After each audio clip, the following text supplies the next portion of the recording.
What's going on, guys? Kyle here from GuideWise. In this video, I'm going to show you how to use Google Docs for client onboarding in GoHighLevel.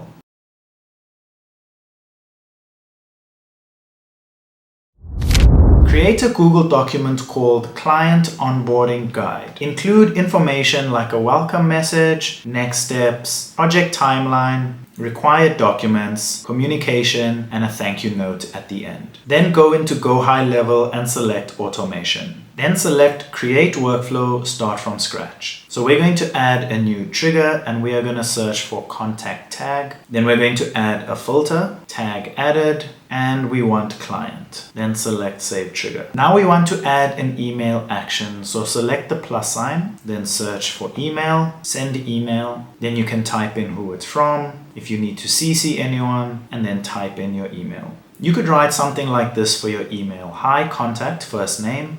Welcome aboard. Please review our onboarding guide below and then paste your Google Docs link in over here. If you have any questions, let us know, and thanks. Make sure to save your action. Once you have done that, make sure you publish it in the top right corner. This saves time and keeps onboarding consistent. If this video helped, don't forget to give it a like and subscribe to GuideWise. Thank you so much for watching, and I'll catch you in the next one.